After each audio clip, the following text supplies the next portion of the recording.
पोलादपूर तालुका घाटकोपर वासियांचा मेळावा प्रचंड उत्साहात संपन्न।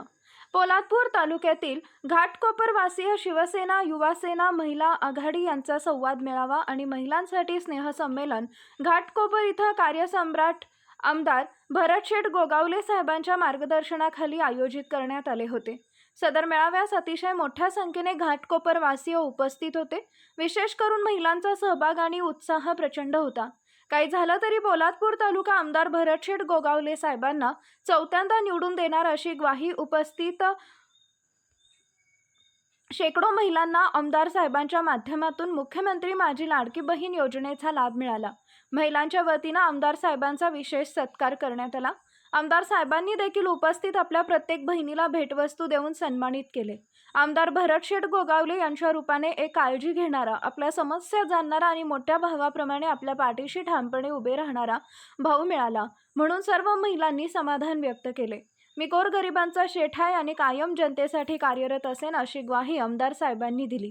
सदर मेळाव्यास जिल्हा संपर्क प्रमुख श्री चंद्रकांत कळंबे, घाटकोपर विधानसभा प्रमुख डॉक्टर सुबोध बावदाणे, तालुका संपर्क प्रमुख किशोरदादा जाधव, तालुका प्रमुख निलेश आहिरे, युवासेना संपर्क प्रमुख विजय शेलार, महिला संपर्क प्रमुख सुगंधाताई मोरे, समन्वयक राजू शेठ रिंगे, सहसंपर्क प्रमुख कृष्णादादा कदम, विभाग प्रमुख लक्ष्मण मोरे, लक्ष्मण महाराज खेडेकर, युवासेना मुंबई विभागातील सर्व पदाधिकारी आणि कार्यकर्ते मोठ्या संख्येने उपस्थित होते।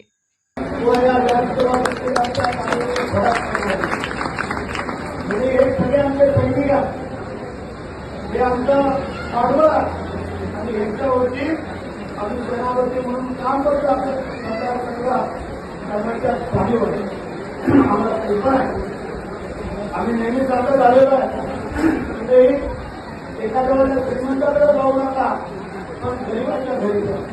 श्रीमंताकडे गेल्यानंतर तुम्हाला बंगला, गाडी, घोडा, बाथरूम, बेडरूम, किचन सगळं दाखवत नसतात आणि नेहमीच्या कामाला सांगतात अरे थांबा चार गोष्टी नाही, वा रे वा भागर अर्धा तास लग्न दाखवलं तर बाजूला सांगितलं नाही चहा ठेव म्हणून। तुम्ही गरीबाच्या घरी जा, लगेचची प्रवासी माय माऊली आम्हाला बसायला देणार, आम्हाला पाणी आणून देणार, लगेच चहा घेणार। रात्री उशिरा गेलो आपण तर काय बोलणार ग्रामीण भागात एवढं रात्री आलात ना, जेव्हा झोपा जा, सकाळी लवकर आले तर बोलतील तुम्हाला की तुम्ही घरी करा आणि मग जा। हा फरक आहे म्हणून गरज शेत हा गरिबांचा शेत आहे, श्रीमंतांचा शेत नाही आहे म्हणून आम्ही तुम्हाला सांगितलं लोक सांगतात म्हणून आपली माणसाचं घर मोठं असण्यापेक्षा माणसाचं मन मोठं असण्याला घर मोठं